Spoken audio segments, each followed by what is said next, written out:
by Aprushin. And we have a new topic every week. The topic for tonight is cooperation necessary in life? Is cooperation necessary in life? You're welcome to join us with any questions or comments. The number to contact us on our UK number, it is 079 39 641 958. You can call, text or use WhatsApp. And if you're outside of UK, it is 0044 79 39 641 958. Again, you can call, text. I'm going to begin with, what is the Grail Message? The Grail Message, in the Light of Truth, by Aprushin, is a spiritual knowledge of life. It offers an explanation of the world, a picture of creation on the basis of natural laws. Its lectures contain valuable basic elements as a help in life. For through the knowledge mediated, the readers again brought closer to life and led back to God. The Grail Message deals with the important fundamental questions of life by explaining in a clear and logical way the automatic working of the laws of nature, the whole weaving of creation, allowing every process to be recognized, and thereby the purpose of our whole life. It is directed at the individual and speaks to the innate experiences of the human being, their strengths and weaknesses. Thus, every reader has the opportunity to discover through the intuitive perception if what is stated is the truth, combining with matter-of-fact reasoning, a complete world picture arises where there is no separation between the visible world and the great world beyond the five senses, nor any separation between scientific and religious striving for knowledge. I'd like to give you a couple of quotes from the author of the Grail Message, Aprushin. The hearer and reader of my lectures should always work within himself, keenly probing and building bridges from one lecture to the other, as well as out into the great and small world happening. Only then will he be able to understand the Grail Message, find that it gradually shapes itself into one complete whole without leaving any gaps. Again and again, in all the happenings, the reader will come back to the basic features. He can explain everything without having to change even one single sentence. The word of the Grail Message lives, so that it permits only those people who really carry the honest desire in their souls to find abundantly. All else is automatically rejected by it. For the arrogant and those who seek superficially, the message will remain the book with 7 seals. And I'd like to give you one more quote from the author. I wish to fill the gaps which have so far always remained unanswered in the souls of men, and which never leave any serious thinker in peace if he earnestly seeks for the truth. So, dear listeners, just to remind you, the topic for discussion tonight is Is cooperation necessary in life? Is cooperation necessary in life? Excuse me. And you're welcome to join us with any questions or comments.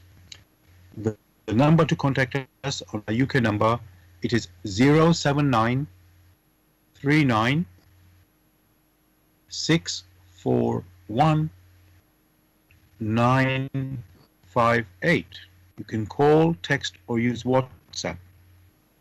And if you're outside of UK, it is 0044 79 39 641 958. Again, you can call, text, or use WhatsApp. Gregory, as usual, I did my look at it. I looked at the title, and the key word here is cooperation. So I looked in the dictionary, what it gives a definition there, and I've got two there. So the definition of cooperation: the actions of someone who is being helpful by doing what is wanted or asked for, common effort. We are asking for, that's an example, of course, we are asking for your full cooperation. And I'm going to stop at that one, just to repeat that, Gregory. The definition of cooperation: the actions of someone who is being helpful by doing what is wanted or asked for.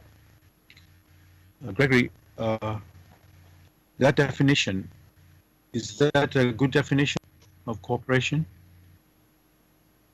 Should cooperation be discussed at all, it must not be tied to the human perspective alone. The expression cooperation gives a universal or a basis whenever we have more than one personality or element involved. That is when cooperation, the full meaning of it, may be realized. Thank you for that. And the second definition, although in a way you've answered this already in what you've just said, but I will just say it that I've got in the dictionary, is association of persons for common benefit, established trade and economic cooperations. In a sense, I won't ask you to respond to that because you've already covered that, because it doesn't, you have said cooperation is not involving humans alone. So obviously that definition that we've got here is really applicable for humans. What I want to do also, Gregory, I've got some quotes from the Bible, which I think we want to have a spiritual discussion, so we're going to look at that as well. So I've got about 2-3 quotes here. So this is from 1 Corinthians 1, chapter 12, verse 14. Even so, the body is not made up of one part, but of many. So here, I guess you could relate that to the human being, but it doesn't have to be a human, because the animals have bodies as well. And the word body, you can take it in a many sort of varied, you can cover quite a wide area subjects. Again, would you like to add anything to that, Gregory? Just repeat that. Even so, the body is not made up of one part, but of many. Well, first, one must carefully consider what is referred to as spiritual. That there are quotations from old texts that are biblical. That does not make those quotations spiritual. For that which is spiritual can easily be observed even in everyday activity, at the same time transcends very many things, which activities tend to be upbuilding. So if along the line there are quotations from biblical texts, which many may use as a framework, then these quotations must be subjected to the laws of a language, which laws are basically the laws of creation through which all came into existence. Thank you for that. And I will just continue with a couple more. Of course, taking into account what you've said there. So this one now is Philippians chapter 2, verse 2. It says, complete my joy by being of the same mind, having the same love, being in full accord, and of one mind. Again, yeah, go on. These are expressions which have been put out, or the letters written by Paul the Apostle during his journey to the various communities that he preached to, in trying to unite them and to make sure they walk in harmony, very much so. Thanks again, Gregory, for giving the context for these words. And I'll just say it, although it seems to be what we've already said, but I'll just say this is another quote from the Bible again. This is Peter, 1 Peter chapter 3, verse 8, and it says, finally, all of you have unity of mind, sympathy, brotherly love, a tender heart, and a humble mind. Again, one can find with these quotations, Peter appealing, admonishing those that he had had contact with and discussed many a thing, such that they themselves, in uniting their energies, are able to show examples to others and on how to associate with other people and therefore have a beneficial upbuilding. Thank you for that, Gregory. Again, so far what we've talked about is all human interactions, you can say, but you have mentioned about, you could say, working of the laws of nature and laws of or creation. And I want to look at nature actually, and we see in the animal world a lot of cooperation, like, for example, bees, getting together to obviously making honey, and hive working together. Ants, where these are like classic examples, and then even wolves, they work in packs to hunt, and so on. So you can see, as I said, in nature, how the different species cooperate together, for their survival, you could say, and for their own benefit. Now, what can we learn, Gregory, from that, from nature there, as human beings? Basically, one can already see that only through uniting of forces can there be something beneficial. Only that can we have a unity of purpose for upbuilding. Else, it becomes very challenging and difficult, if not impossible. So just to remind everybody, Gregory, the topic tonight is cooperation necessary in life? And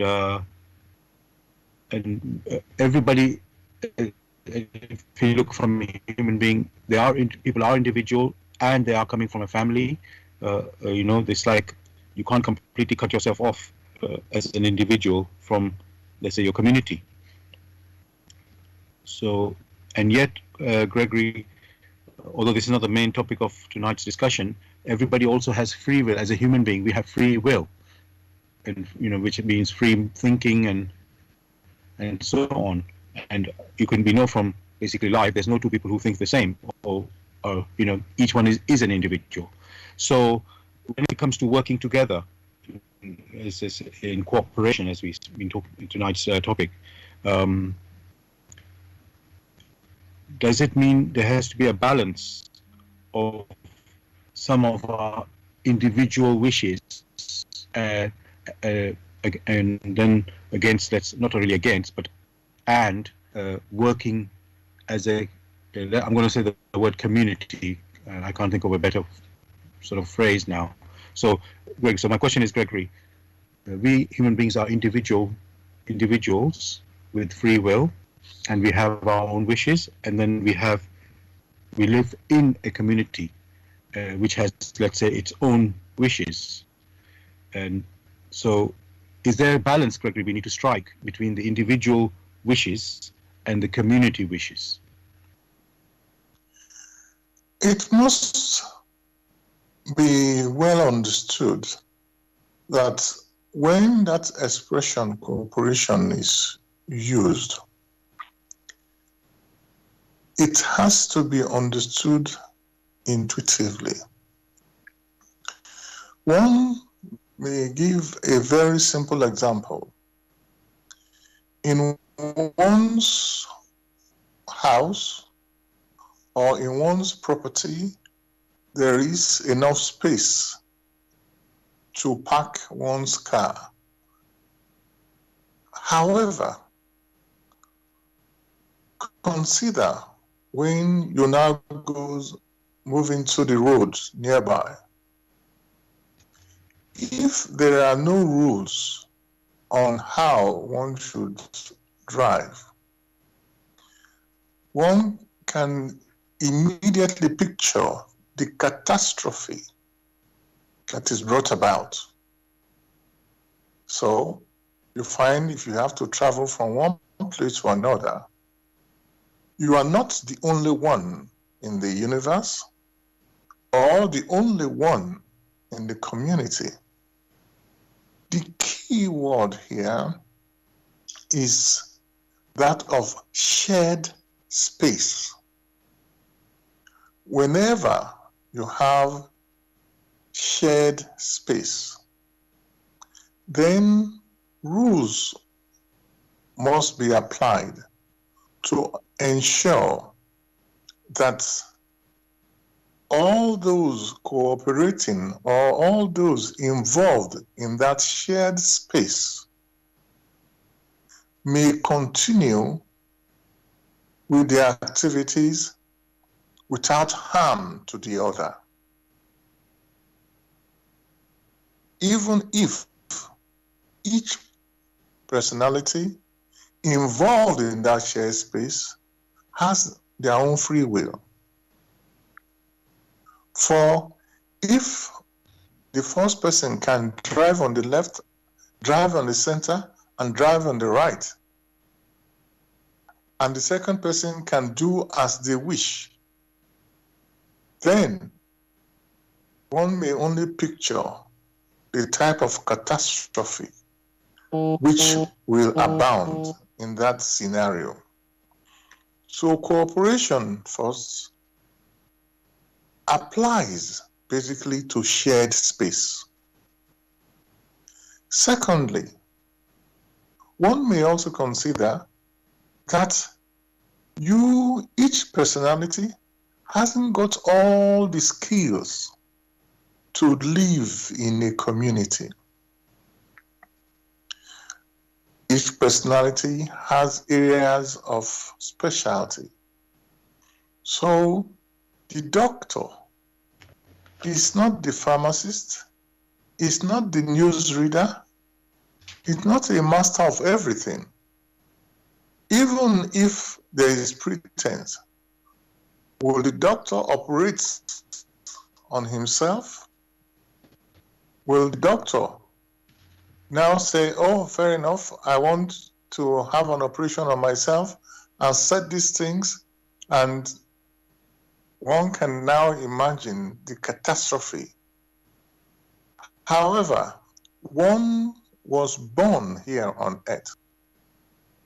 If there were no cooperation, then that personality or many others would not have been born. So the right perspective must be understood, that here where there are shared spaces, it is all for one and one for all. Thank you so much, Gregory, for that example and picture that you have described and built there. It's sort of so obvious when you say it, the way how you described it, that this world, how we have to operate. I mean, you hear those sayings, one man is not an island, and the picture you painted there, it's so clear with the having a car and driving, and then sharing the space with other, you could say, car users, and even the other road users as well. So you can't just ignore what's around you. So otherwise, each person can do what they wished, and then, as you said, what disaster we will see on that. So thank you for that. Now,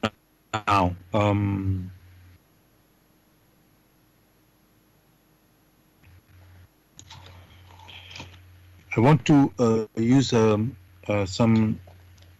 let's say, other, let's say, ideas, and just to explore this cooperation further. So, Gregory, well, people talk about their self-interest, especially with countries. I know we're not going to talk into politics, but people do talk about self-interest, and each country seems to put their self-interest first. That's what they say, And when they say that, it means to be, it seems or appears to be as if that comes above everything. But what you've just said just now, of course, that can never really work. But somehow they still seem to, repeat that. So what I want to ask now, just to look at this, what is first interest? Self-interest. And there's something like somebody used recently that when you get on a plane as a passenger, and the air hostess or the flight crew, they tell you that in case of emergency, when the oxygen mask drops, you put your oxygen mask first before assisting your child or someone else. And so it's like you look after yourself first before you look after others. And so, Gregory, is that within the context of cooperation? How does that fit in? That you put your self-interest first, but where does the cooperation come into it? Well, one must look at the picture holistically. The very simple example one may show or refer to is that of the so-called pandemic, in which those people who are on the front line, the medical staff, are advised they should take the vaccinations first before they now assist others with vaccinations. It is not self-interest. Consider properly it is the right thing to do. For in this case, imagine that they themselves do not have the vaccination and they are giving vaccinations to others. Meanwhile, they do not know the states in which they are. In that case, they transmit that which they themselves should not transmit. So the context must be explored. There's no something there. A mother, a father, whatever, lost the child. For if that little one knew precisely what to do, there will be no need to assist them. So, to be able to assist, you yourself must ensure you have taken the necessary precautions. Of course, everybody wants to be good, so people want others to be good. There's no wrong, there's nothing wrong about it, but it is better that which you seek in others, you yourself should be the example. So cooperation means, in that particular scenario, first improve yourself. In improving yourself, in refining yourself, you mature to that state where you are able to discern the challenges of others. Only when you have gone through these challenges and know precisely what it is that ails the other, then you will have deep understanding for the challenges which they are going through, and then empathy comes in all naturalness, not pretended knowledge. Thank you for that, Gregory. And there was some research I did for the show where, because I talked about just now about self-interest, and sometimes we equate the word self-interest with being selfish, but that's not actually what self-interest is. When you look at it clearly, I think a lot of people just jump to think self-interest automatically means being selfish. And what you've just said clearly shows that self-interest cannot be being selfish. You have to look after yourself. You have to, like you, I can't remember the exact word you used, but I think with the case of the vaccine, coronavirus vaccine, the people who are giving the vaccine, they need to have it first so that they are like safeguarded before they vaccinate someone else. Because if they don't know what situation they will be if they're not having it the first themselves, and that is not being selfish, but they're taking care of their self-interest. So thank you for that. Dear listeners, you're listening to Bless Radio. It's the Tuesday evening spiritual discussion program. The aim of the show is to introduce you to the spiritual knowledge in the light of truth, the Grail Message by Abdushin.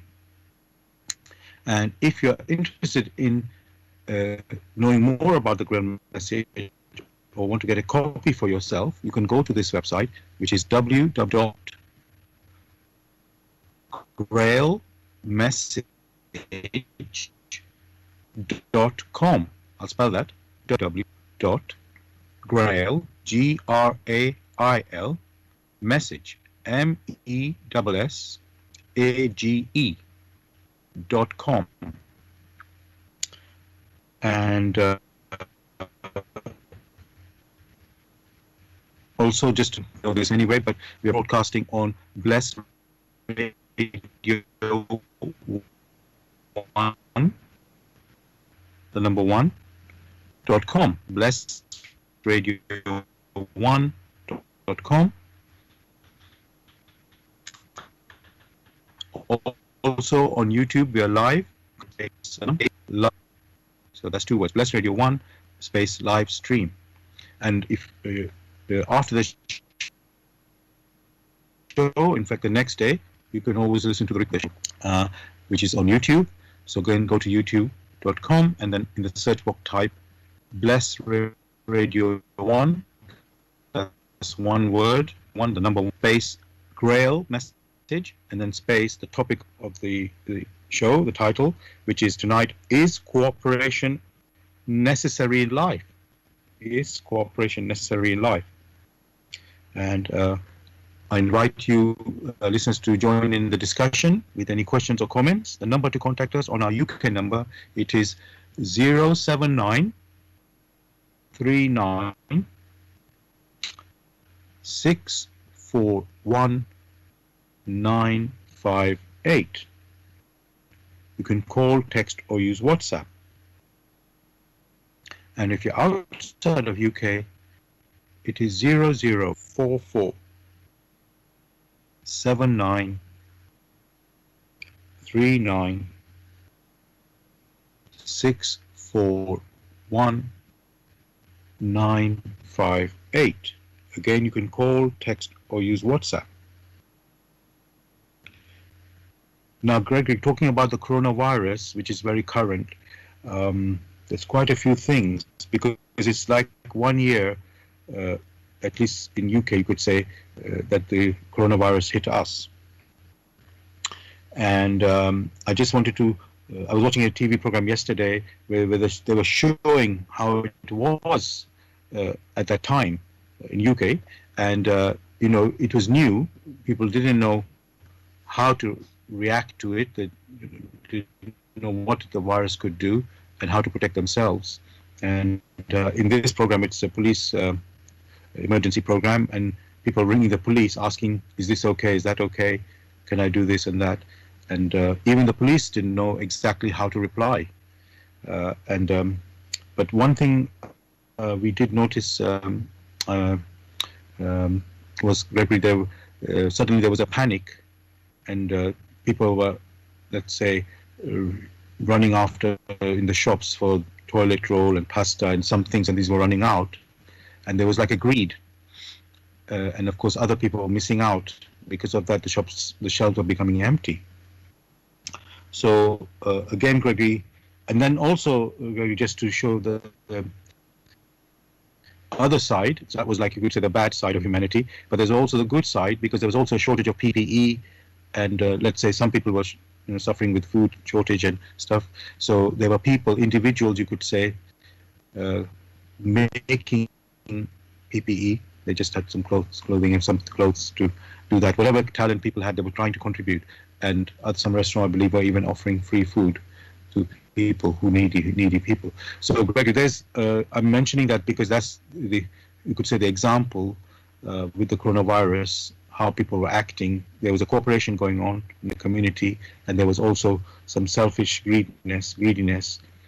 People thinking, I need to live, I need this to carry on, and they didn't know what might happen in the future. So, when there's this, you could say, ignorance and difficult situation, let's say, how can they, the cooperation? It's like people lose their minds somehow about how one should be.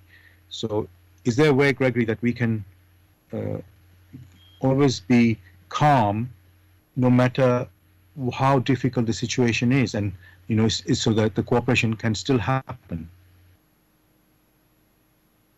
It must be realized that first, people have their free will to decide how they themselves will respond to any challenge.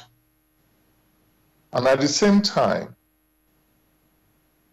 it is well known, or each person must strive to know, that the maturity of mankind is not uniform.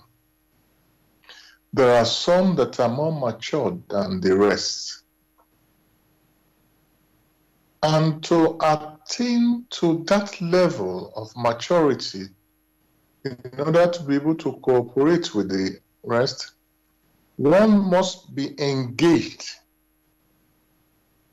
One must engage with fellow humanity.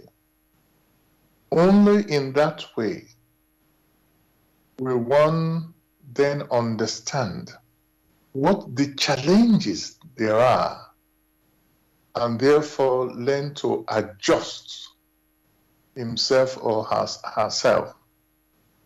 So it will not be right to lay down rules that you must do this, you must do that, you must do that. At best, one might advise, only show cooperation or show consideration for others, as you yourself want consideration to be shown to you. And because many are at different levels of maturity. Carry on. Sorry, Gregory. Carry on, please. Only those who are more matured are most likely to heed such an advice. But having become more matured, most of one's activities will then be measured in such a way that they are able to be of help to others who are not as calm and matured as themselves. Thank you for that. It shows, like you said, there's a different levels of humanity in maturity, and so each person or a group of people will react in a different way to the situation. And I think you gave very good words there, where people can learn from others, and rather than just sort of jump in and do what they think, because one of the things, Gregory, was the main thing is a lot of ignorance. Ignorance everywhere, really, but not necessarily in a bad way, just because people haven't dealt with that situation. The scientists never come across this particular virus. The government's not prepared to, well, they probably were not ready for any type of big pandemic, or at least not this type of pandemic. They said they were ready for flu pandemic, but not this type of coronavirus. They were not ready for that. And then the public, who's looking to the government and others to sort of, you could say, give them a direction. And so, it's quite difficult in a way, but then we have to live and work with each other. That's whatever is happening, even if it's something new. Now, so maybe I will go into this, Gregory. When the government puts in certain measures, lockdown and other things, which are restrictive in people's freedom and other activities, and even they propose some things, they themselves are, let's say, I don't want to use the word experimental, they're just doing their best, you could say, in what they think is the best. And then there's, in the public, others who think they disagree with those measures. So, again, Gregory, are we to comply with what the government comes up with, even if, let's say, they're doing their best? Let's say, not trying to, I'm not saying there's anything nasty what government's trying to do, but they're just doing what they think should work. And yet, some people are either skeptical or thinking there's something ulterior motive in what the government is doing, and they don't want to cooperate with it. So, for those such people in such situation, Gregory, when they're skeptical or don't quite agree with the measures of government, is that how should they? What should their attitude be, or should they cooperate? Should they resist? The question should always be, on what basis does the government give advice? And on what basis do individuals accept advice or reject advice?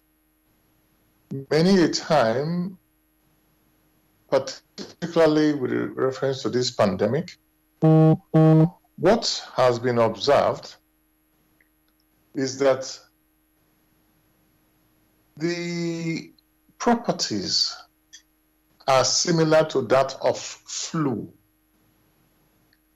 because the way the virus has presented itself is that pattern of the flu which many think they understand. And therefore, they base their conclusions on that. However, for those who have studied it a bit more, they find that it transcends the normal flu, and a different name was then given to it. So you may find something that looks like the normal flu, but the cause, the motive is different, because the appearance looks the same. Doesn't mean they're equivalent. And therefore, any government that is worth its onion only needs to assemble those who have studied this a bit more, and in their studies are able to show there is a difference. Once advice is given to government, how they then implement it is a different story. For the constituents of the nation look forward to the government they have put in place to be able to get it right. So on the one hand, you have hard facts produced by those who have studied. And on the other hand, we have those who do not have hard facts, but they are using superficial observation to judge this particular scenario. Each person has their free will and they have their intuitions. However, each person must make a decision, which decision is based on their personal maturity. That is why, for one to understand something thoroughly, whatever information is there, it must be examined and weighed with one's intuition again and again. Only through weighing and examining can one acquire the necessary maturity that is needed to move forward. Thank you so much for those words, Gregory. You show that, let's say I was going to call it the crux of the issue. We have to always weigh and examine and use our intuition in this examination. And in fact, I've received a text from a listener now, just a few minutes ago, with regard to this, what we just said. And it says, don't look to the government for directions. You may as well be given advice from the darkness. That's what I would say. This is a view. And then the second part of what he says, then one should go by one's intuition. So he's obviously anti-government, at least in regards to this advice. Uh, yes, and then he's just come up with a new point just now. Just received that. So remember, man, you're in the kingdom of darkness. Do governments know about the divine laws of the Almighty? Who do you think they really serve? So, Greg, I don't know if you want to add something to that.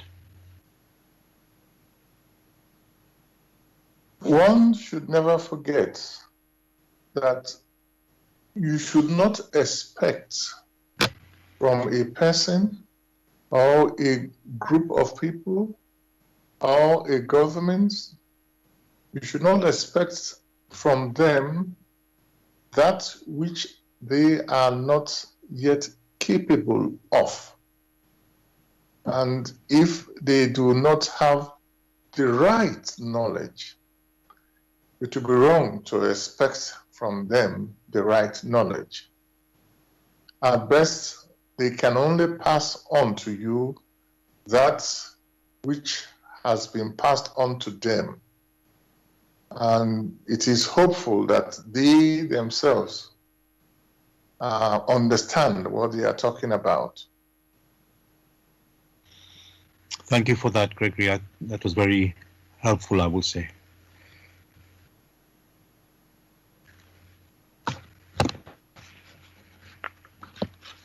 I just want to share something I just happened to find in my, well, let's say, I'm just going through some papers and I just found this about the, it's a bit long, but I just want to, it's like something, it's sort of related to what we are talking about, and it's just titled, I don't know who wrote this, but I just thought I'd just read this out. It's really quite, let's say, not eye-opening, but very insightful, I will say that way.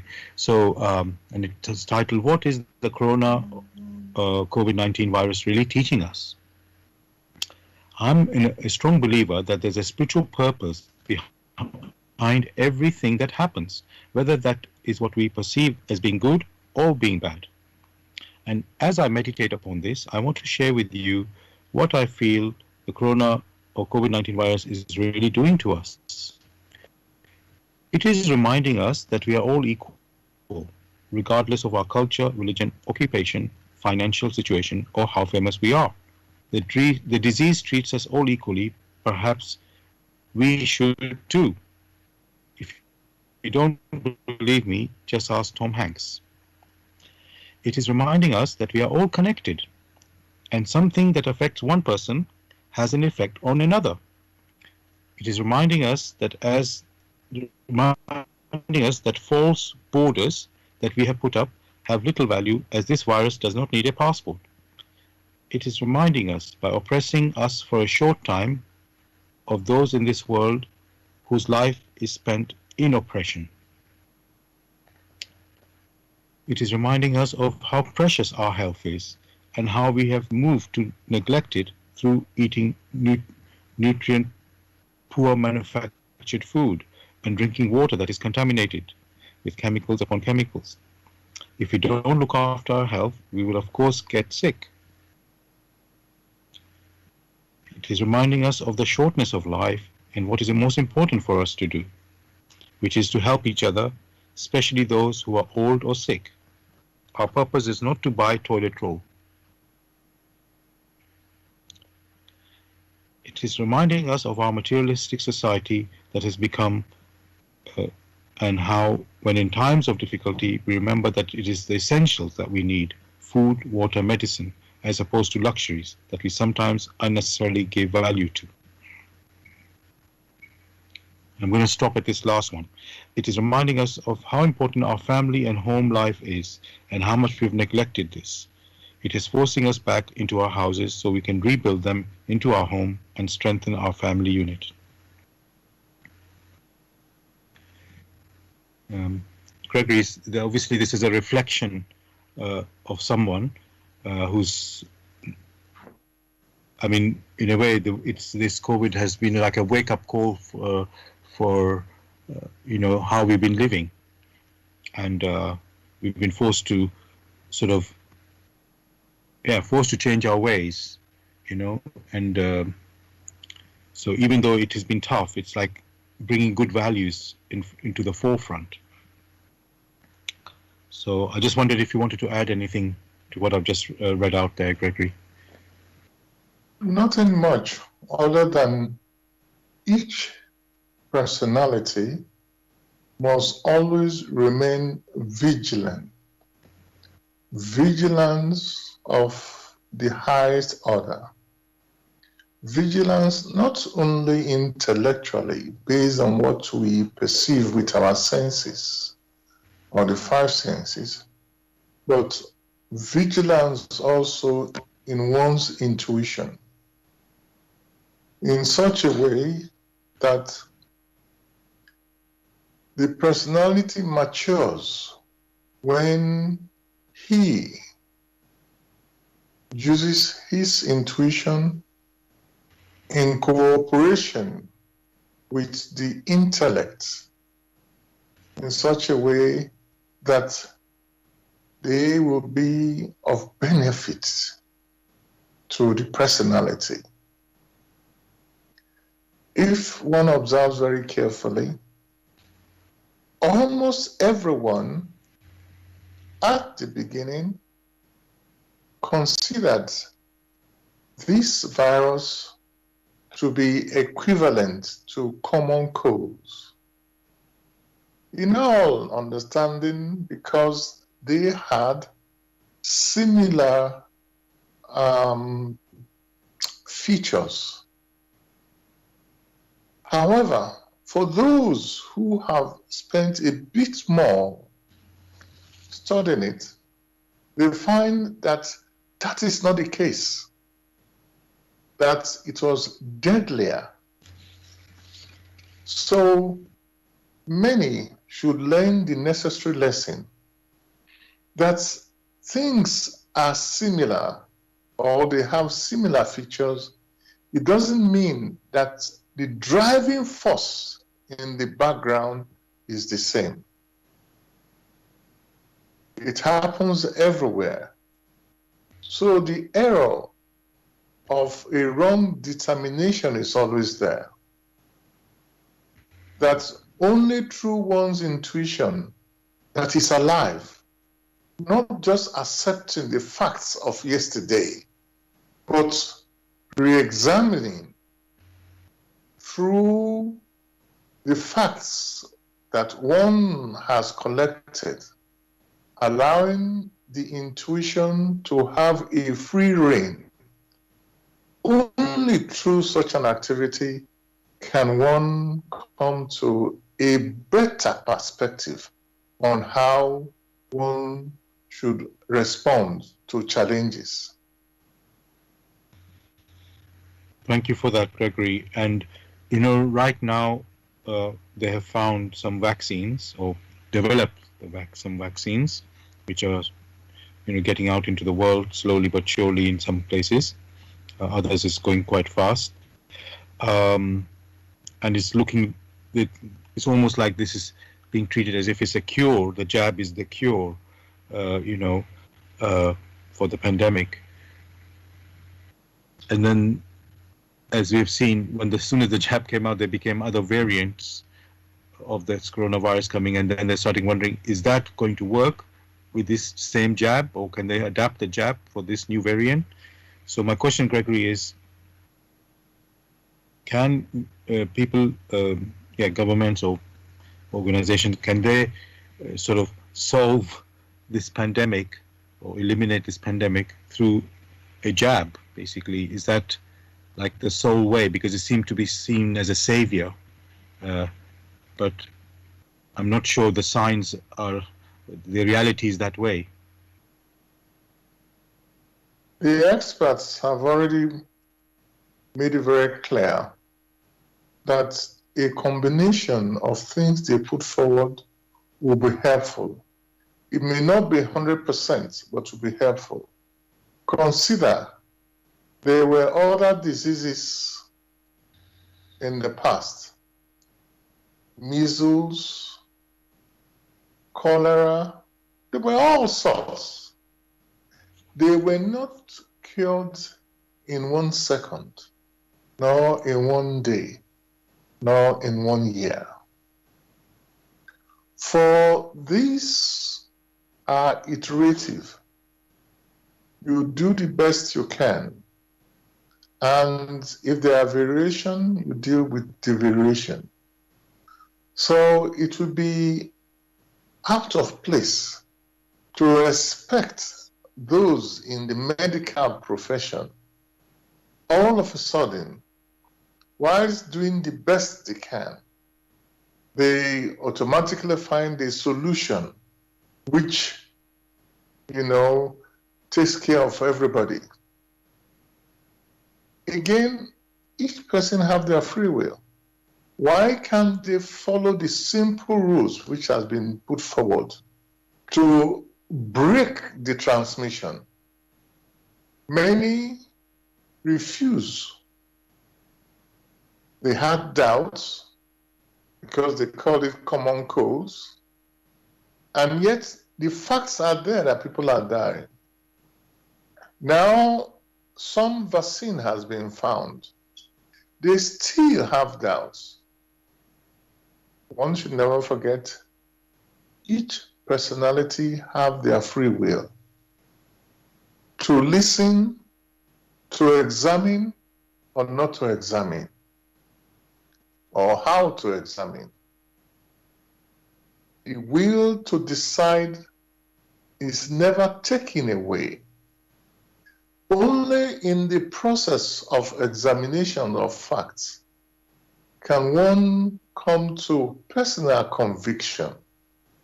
And in doing that, one has to go humbly with caution, not jumping and dismissing all that has been brought through the efforts of others. Thank you for that, Gregory. Dear listeners, you're listening to Bless Radio. It's the Tuesday evening spiritual discussion program from 6 p.m. to 8 p.m. UK time. We're broadcasting on blessradio1.com. That's the number one, blessradio1, the number one.com. We're also broadcasting on youtube.com. You can go to youtube.com and put on the search box Bless Radio 1, again the number one, Bless Radio 1, and then space live stream, and that's for the live show, which is happening now, obviously. And the next day, you can hear the recording of this show, and again, that's on YouTube. Go to youtube.com, on the search box, type in Bless Radio 1, the number one again, Bless Radio 1, space Grail Message, Grail Message, Message, and then space the title of the show, the topic of the show, which is tonight, is cooperation necessary in life? Is cooperation necessary in life? And if you're interested in getting a copy of the Grail Message, or want to get more information on the Grail Message, you can go to this website, which is www.grailmessage.com. I'll spell that. www.grail, Grail, message, message.com. And the topic, as I said already, the topic we're discussing tonight is cooperation necessary in life. Is cooperation necessary in life? You're welcome to join us with any questions or comments. The number to contact us on our UK number, it is 079 39 641 958. You can call, text, or use WhatsApp. And if you're outside of UK, it is 0044 79 39 641 958. Again, you can call, text, or use WhatsApp. Now, Gregory, with regards to we're talking mostly on the pandemic, the coronavirus pandemic, and how we should act and react in the situation, with advice and understanding that is being given out, and how we individually should act. And you said using our intuition and also using our intellect. And then I'm thinking, but there is the Creator too, do we not ask Him for His help in dealing with this situation and protecting us? It seems, although if we don't, it seems we are doing something ourselves and not really asking for let's say, His help. So could you say something about that, Gregory? Should we not ask for the Almighty's help? It, on the surface, sounds wonderful, but has many ever considered that the help which is mentioned, which many demand for, the view which they hold could be counterproductive? Very simply, suppose through others, the help which could break transmission is through face mask. And many, in their own will, do not wish it. Are we expecting the Lord Almighty to now send angels to force these people to put on their mask? When help is asked for, then the person asking for help must prepare himself or herself in a humble way, such that he or she is able to recognize that what then assails him or her is help. Else, when this help is provided, they are unable to recognize it, and therefore they reject it. It is a common problem that many only wish to accept help the way they wish it, not the way through which nature has prepared. And therefore, what is supposed to be of help to them becomes their personal doom. If you consider many of the so-called medications which people use in cases of, for example, malaria, some of these medications are very bitter. Now, if you ask many to take these bitter drugs, they will refuse, because what they are expecting is very sweet drugs. And for many, they do not wish to exercise themselves to make sure they are well. So they just want, or they demand from the Almighty how the Almighty should be of help to them. Some don't even make any efforts. They command, or to put it bluntly, they say, oh, the Almighty is faithful. The Almighty that made creation possible, that made nature possible, through whose power you came into existence, is now commanded to do the bidding of an insignificant earthworm. So if any person needs help, it must be realized that the mechanism that has been woven into creation or into nature is always available. That help can only reach the personality when he or she opens himself to the wisdom of the Almighty and takes the necessary precautions. Thank you for that, Gregory. Your answer there. It shows that, again, we need to have a very broad understanding rather than a shallow understanding or deep understanding we need to have about how, first of all, God works and how we should be asking for His help. Because in a way the help is already there, and it's how we approach that.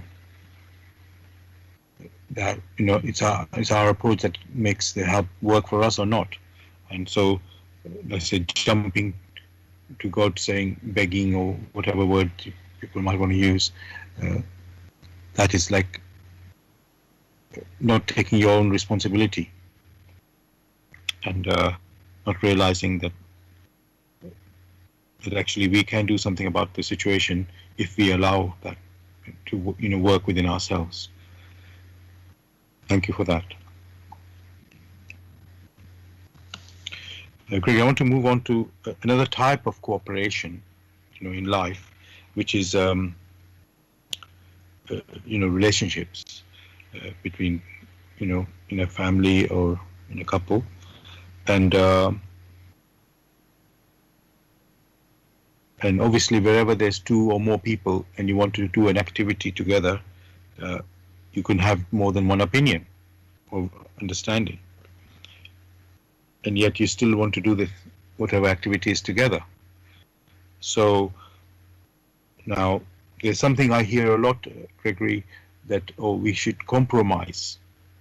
But this word compromise, it doesn't sound very, let's say, a happy sort of agreement. It's more of the word compromise. You're giving something up to, giving in, let's say, to somebody else's view. It's like, I don't want to use the word defeated, but somehow you're giving something up.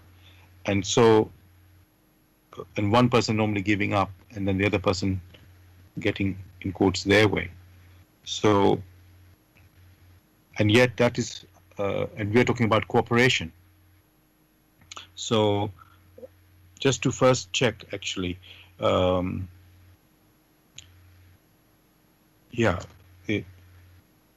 should one, I'm just trying to think of the right word to say here.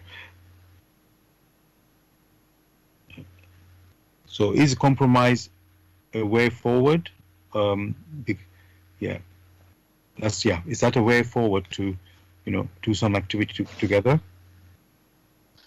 It must be realized that in any relationship, in any gathering, in any community, in any nation, in fact, in the whole earthly community, no two people are of the same maturity. Just as one strives to experience in one way or the other, to overcome the challenges that assail him or her, the other personalities have different challenges. But the goal always remains the same. That goal of self-improvement, not only in the earthly manner, in the earthly sense, but also spiritually. So what now counts is how they go about it. Just as one is trying to improve himself or herself and has challenges and realizes the other has also challenges and know that the goal is self-improvement to the highest possible. The one who is more matured sets its gaze on the goal, but that is a strategic goal, whereas tactically is able to compromise without losing sight of the goal, understanding that there is no uniform maturity, and therefore, out of love for the others, is able to move in a tactical manner. That means flexibility.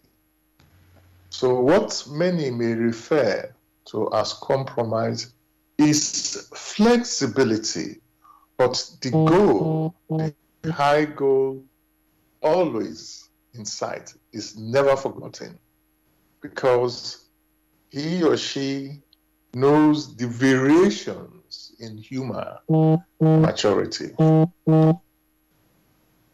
Thank you so much, Gregory, for what you said there. It paints such a like a clear and not only clear, but it's like sets. You use the word goal, but even you let's say you put a. I don't want to use the word all-encompassing, but you gave such a wide-ranging picture that sort of put everything into the context of what is important. Yes, you can do things, let's say, in 3 or 4 different ways, but the main thing is the goal. There can be 3, 4 different days of doing something, like cooking food or something. It doesn't mean that only this is the way. And so when you see the point is to cook the food, and then you say, okay, and what I want to cook. So it's like when you have that context in front of you, then it's not a compromise. You're being flexible. And you also said something about maturity. There's no 2 people the same maturity. And but what I noticed, Gregory, you said the one who's sort of more mature seems to have the one always having to give in, because it seems the immature one, if I can use that word immature, the less mature one, seems to not able to comprehend or see the big goal. So is it always like that, Gregory, that the more mature one has to give in to the less mature one? There are many cases where that is held, as long as the more matured one has his sight on is unflinching in the drive to achieve that which is noble. Like he's being stressed, he only lets the reins in such a way that he's flexible, yet it knows that the same thing may be achieved later rather than immediately. So it requires a lot of spiritual maturity to be able to be of assistance to the others. For in life, you find that people experience differently, and the experience have an impact on them in ways you could not have imagined. There are some who in winter experience summer. It may sound strange. And some who in summer are already experiencing winter.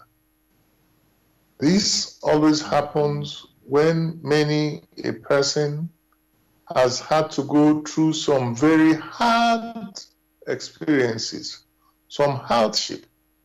And in that way he or she opens up, there are challenges. One, these are facts which one must accept. Each one is entitled to their opinion, but not entitled to the facts. For the facts of nature remain, but the opinion which many hold about these facts vary. It is a fact that when you wake up and you see happenings, it is a fact that those things of similar nature, those things of similar types converge, unite, attract, accumulate. Those that are not similar, they do not accumulate. So these are facts. People may come with their opinions. At the same time, even in the so-called sciences, you will find that those things of the same kind will accumulate, whereas those of dissimilar will not accumulate. However, people are entitled to their opinion. Their opinion is the view they have of these facts. Which views, again, depends on their past experiencing. So each person that wants to be respected must himself or herself show respect to others. That's which you want to be shown about. You yourself must strive to show an example that this is how things are. These examples must be shown in peace. Thank you for that, Gregory. I could have put this in the beginning of the question, but I will just say it now. So when I was looking at compromise, as I said, it feels like an unhappy agreement when you talk about compromise. But what happened when I was checking this in my research, I found that a compromise is a way of settling by everybody making concessions. If you want to stay, there's an example here. If you want to stay out until 10 and your friend wants to stay out until midnight, then 11 is a good compromise. Compromise comes from the Latin compromissum, which means mutual promise. So when you look at that word in Latin, mutual promise, it sounds quite, how can I say, appealing. On the surface, you'd say it's an unhappy agreement, is how I was describing it. But actually, and how you, Gregory, you've talked so far, in your answer, you could see that actually these are like steps that when you're dealing with you look bigger picture, look at the high goal, what it is, how you want to achieve it, then it's not about like who is right and who is wrong, or this is the right way. It's more about achieving the goal. And so it doesn't, the word compromise on the surface, it looks negative, but it's not actually. It's you coming to terms with each other in dealing with something.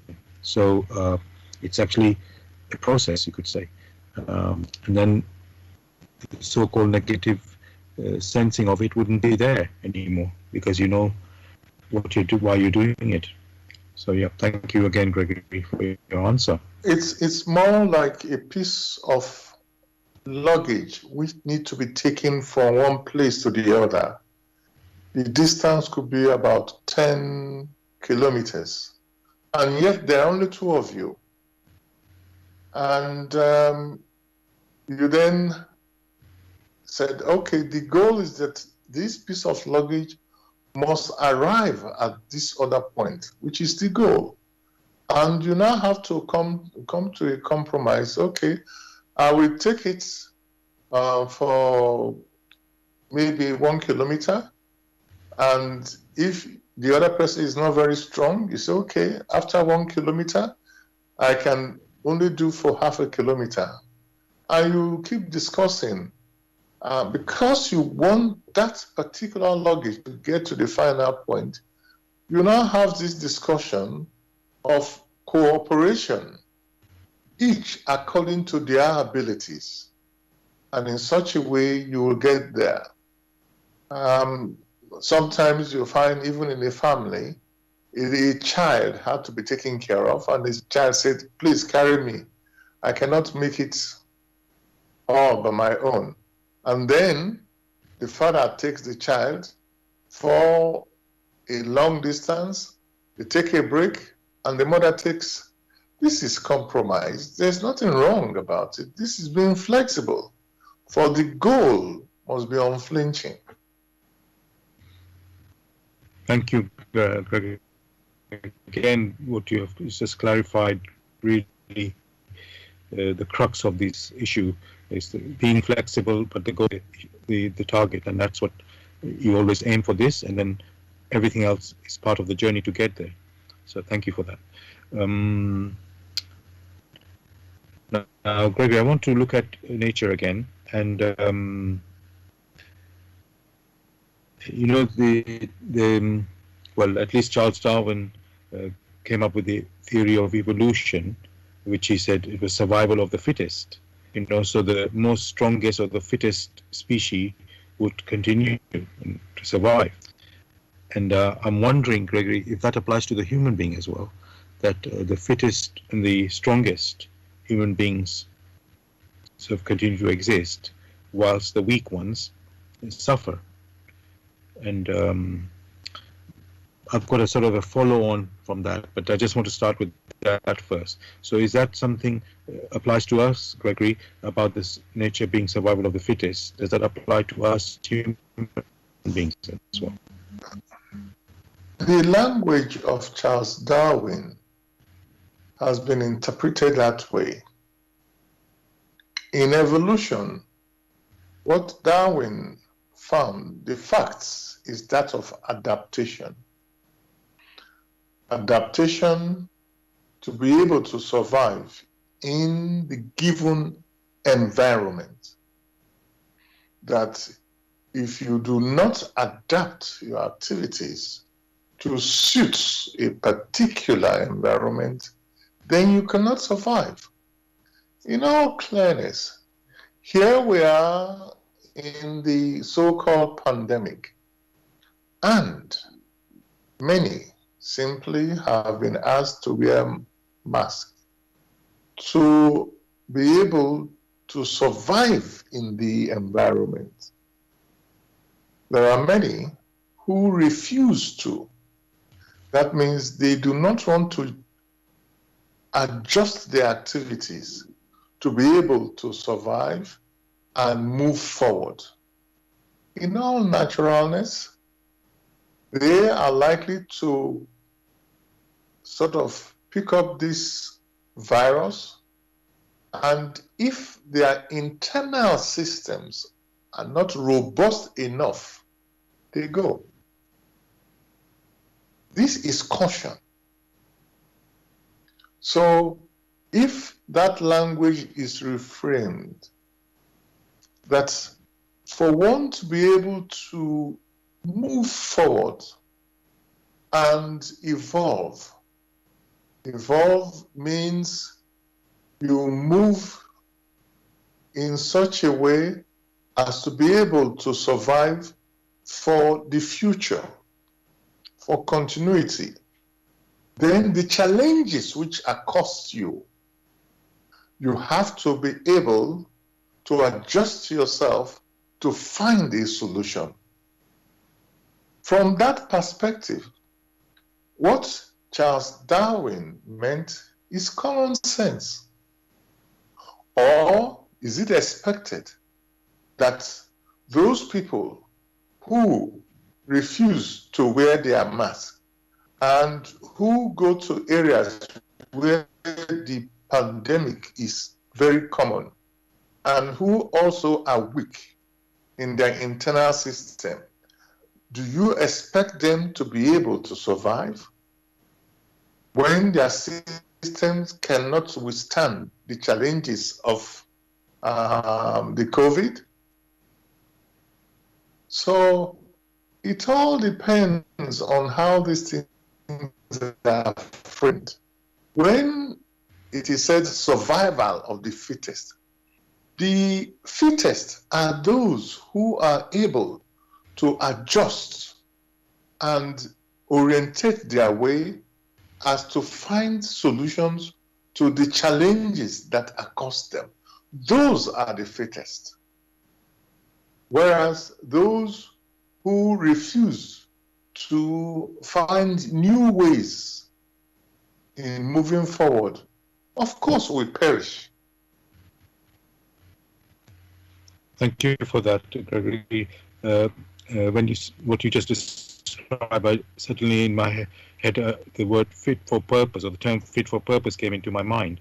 You hear that a lot, is this fit for purpose? And so again, and you mentioned earlier the goal. Goal is should be let's say the aim should be the goal, and then how you go about it is, you, in quotes, you compromise on that, but it's the goal. And here again, when we talk about the animal kingdom, let's say, or the nature adapting, in when we said survival of the fittest, but it's more about adapting. Who is fittest in adapting, and the human being can also fit itself to adapt to the ocean. So again, it's how you frame it, like you say, that gives the proper context and picture, understanding about these situations. Otherwise, you can get lost in the words and really lose the plot of what actually what is being said here. So thank you for clarifying that. Now, another thing, Gregory, that man has been, let's say, guilty of over these centuries and all the time we've been on this earth, there have been, let's say, empires who have been ruling the, let's say, whatever colonies or whatever word you want to use. So somebody, let's say, in quotes, stronger, has been ruling the weaker people, and basically through being selfish and dominant. And so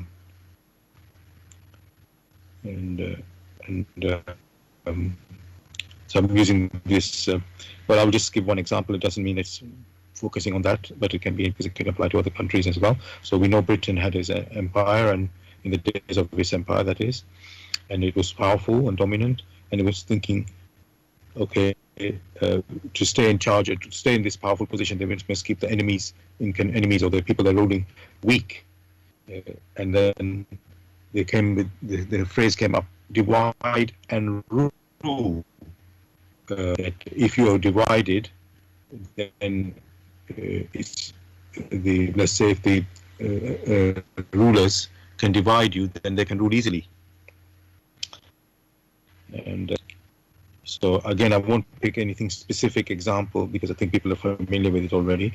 So my question on that is, how can the weak stand up against this when there's somebody dominant and powerful ruling them? By weak, are you referring to those who do not have the physical strength to resist others? Or by those who are indolent in their observations, who do not wish to investigate further? So that word weak must the context in which it is used must be understood.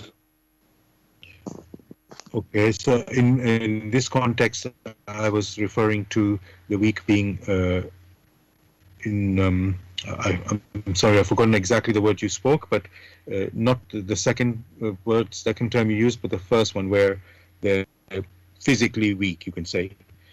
So let's say the dominant one has weapons and has somehow, militarily, if I can use that way, militarily stronger than the weak ones, than the ones they're ruling.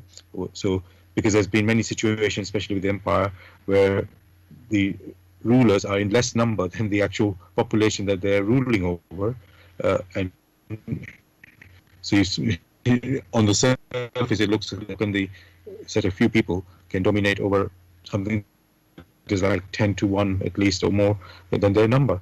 So yes, so I mean weak in the sense of the physical weakness, and yes. From a spiritual standpoint, he or she that is spiritually very strong will use his strength in accordance with the laws of nature to assist others. For whoever receives need to make use of what he or she has received for the benefit of others. That is how knowledge and strength is transmitted. Whoever lacks that knowledge and comes to a place and force others against their will, no matter how good the enforcer is, they only display their weaknesses. For when you examine it in the right perspective, you'll find that you cannot give to others what you yourself lack. You cannot give strength to others when you don't have strength. Neither can you give money to others when you don't have money. You cannot give knowledge to others when you lack it. And on the contrary, most of the time, that which is dished out to others is brute force. For that is what they have. And they lack the knowledge, they lack the love. Will those people who claim to be strong use such a brute force on their own children? Because these children are not strong enough to be able to withstand such brute forces? Or would they prefer that some others from a different area come to fight with them in order to subjugate them? Most of these things are very temporal. Rome, at its peak, was the strongest.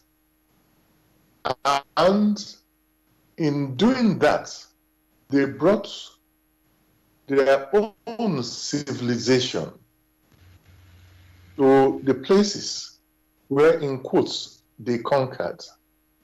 And the rules were made very simple. What it means to become a Roman. Civilizations have come and have gone. The only civilization that endures is that brings knowledge of the laws of nature, or knowledge of the laws of creation, of which the free will of the personality is guaranteed, not forced upon them. Because with that knowledge, it ensures that people are allowed to mature, to grow strong at their own level in a step-by-step manner. Just as you have with a personality, when it's born as a child, has to grow up, becomes a juvenile before it becomes an adult, and now take responsibilities. Nations that exert their will on others without responsibilities are nations that are doomed before too long. For knowledge and responsibility and free will are the final goal, the high goal of the human spirit. So whatever civilization or quote empires that you have that do not take that, the good of the people whom they claim to be superior to, if they do not take that in their hearts, before long, that empire will start contracting, and before long, it will collapse. It may take a few years, maximum a few hundred years, and they are off. Because that which holds the nation together is not strong enough. It's not the brute force. It is the love of the people. Things will only fall apart when the center cannot hold. And the center is the love that loves these people as they would love themselves. Without that, there is no nation that will endure. Thank you for that, Gregory. I just want to remind listeners, you're listening to Bless Radio. It's the Tuesday evening spiritual discussion program from 6 p.m. to 8 p.m. UK time. The aim of the show is to introduce you to the spiritual knowledge in the light of truth, the Grail Message by Abrushin. And if you are interested in knowing more about the Grail Message or getting a copy of the Grail Message for yourself, you can go to this website, which is www.grailmessage.com. I'll spell that. www.grail, Grail, message, MESSAGE.com. And the topic of discussion for tonight is cooperation necessary in life? Cooperation necessary in life? If you want to join in the discussion or have any questions or comments with this in regard to this topic, please contact us on our UK number, which is 079 39 641 958. You can call, text, or use WhatsApp. And if you're outside of UK, it is 0044 79 39 64958. Again, you can call, text, or use WhatsApp. I've got a text from a listener.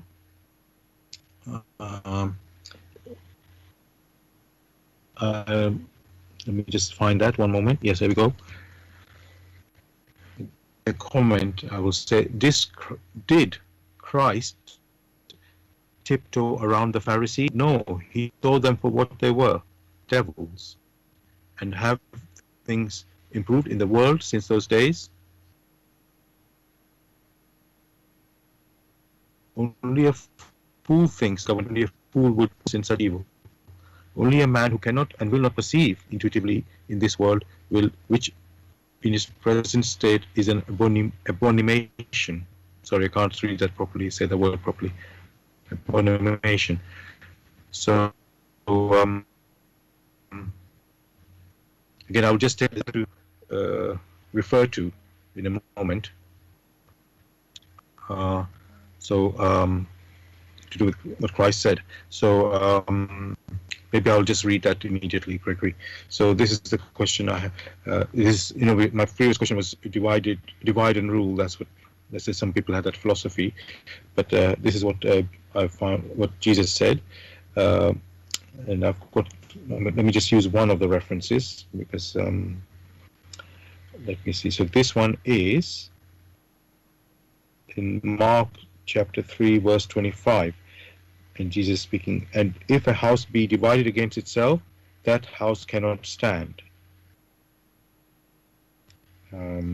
Actually, and then the same, let's say, saying Jesus said is in Luke, slightly different.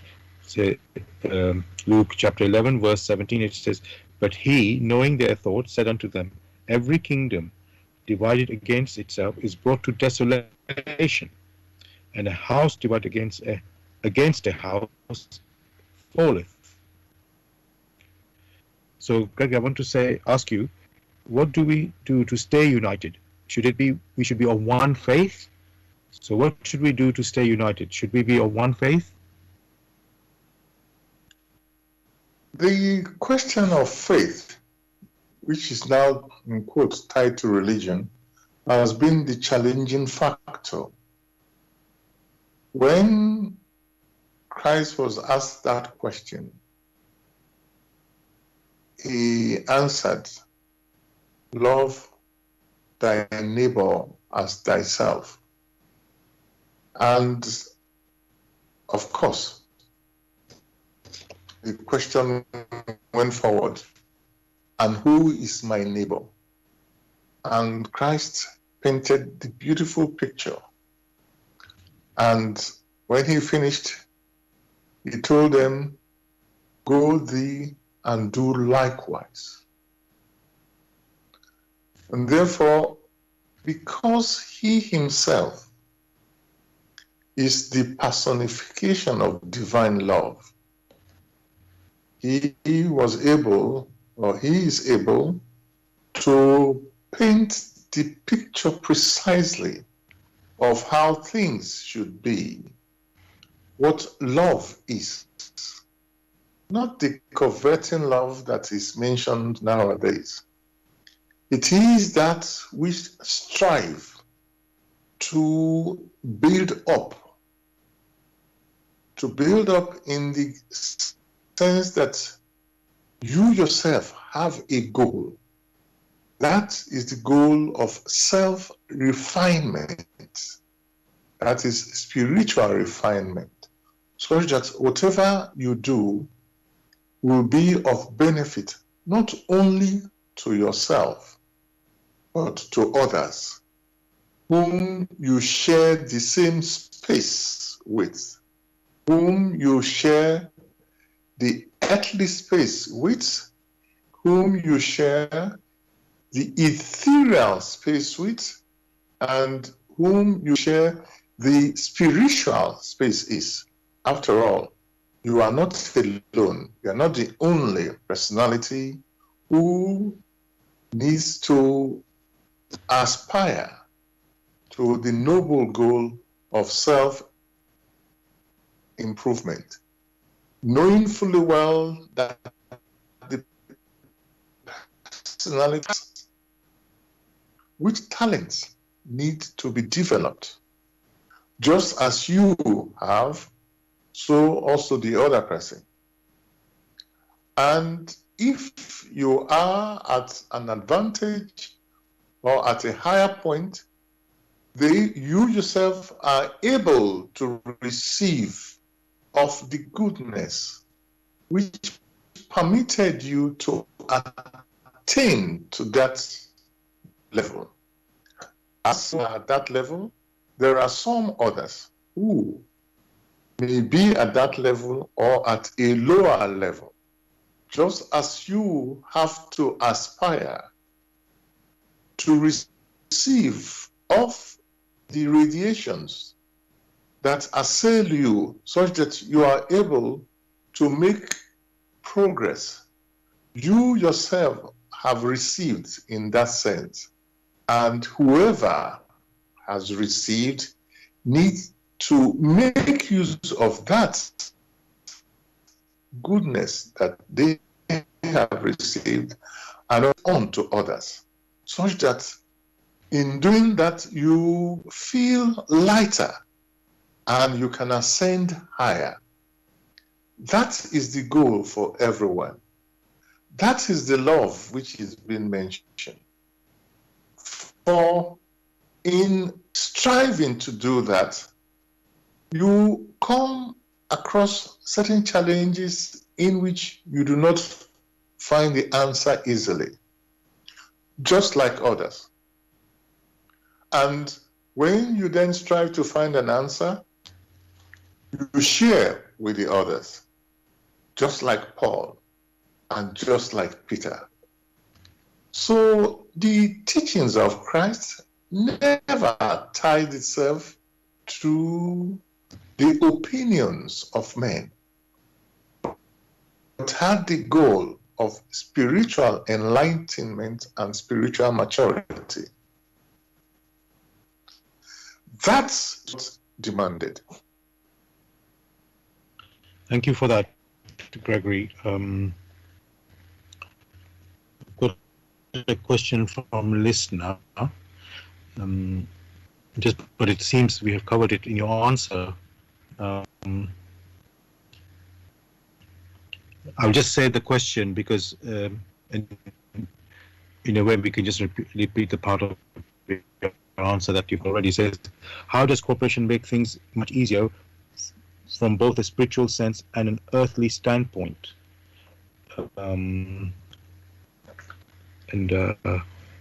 I would say, if I can respond, Gregory, to that, is what you've said already, is that first of all we need to know the real goal, or the high goal of what our life is about, and which is to develop ourselves in a noble manner, and I will say becoming mature and so on. So yes, you mature as an the earth from a child to an act of development, but then there's also the spiritual development of our the nobility, achieving that high nobility, and having that, you could call it spiritual maturity, through experiencing, we mentioned earlier about in quotes, compromise, in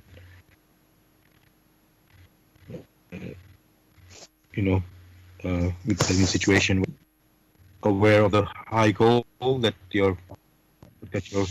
what's driving you, and where to if you have to, but always remembering the high goal. That's what we are. That's why are we here? What is the purpose? So and strive for that. I think we can have one more question, Gregory, before we come to the end of the show tonight.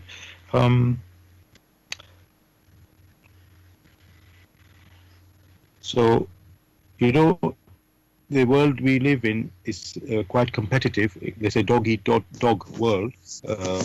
And then at the same time, we talk about harmony, which is an ideal that we are striving for. And so,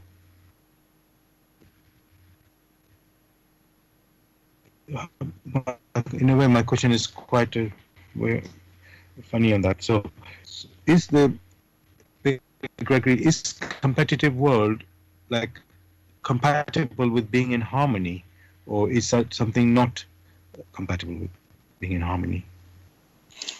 Well, if you look into the world of so-called sports, where we have one football team and the other, they compete. And in competing, they are forced, the different teams or the different people who are involved in the competition, They force themselves to reflect deeper, to develop their talents deeper, to be able to apply it to the challenges. Imagine there is no competition. A very simple example one will give, which is common, is that you are going to play a football match. The other group don't exist. And all you have to do is to keep shooting the ball into the goal. Would there be improvement? Will there be alertness?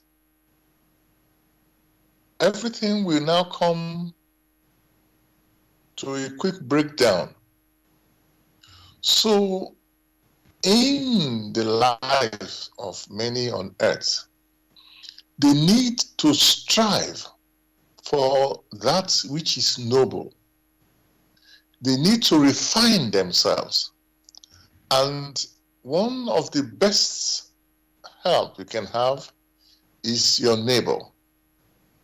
You'll see how through their activities they wish to improve themselves. Just like children who first learn from their parents, they are basically copycats. For that is how initially they learn. So the language of nature, the language of creation, is in such a way that it forces you to expose or to bring into the equation your inner strength, and you can see how others strive to give their best. The same happens in music. So do not expect to go through life without challenges. It is these challenges or competition with others that drives that which is noble. Else, creation or nature will have to collapse. When you observe nature, you find a food chain. Imagine that the lions were not there. What will happen to all others? They will go to sleep. Imagine that there's water only in one place. Then there will be no migration of the animals.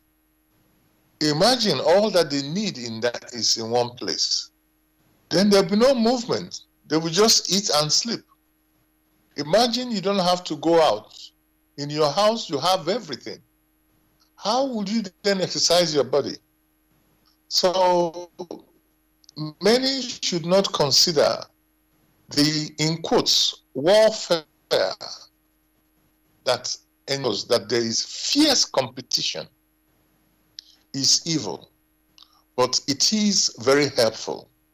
For if you consider someone who sings in an opera, that person has to again and again sharpen their voices and will not just sit down, oh, I have achieved this and therefore I've gone to the highest.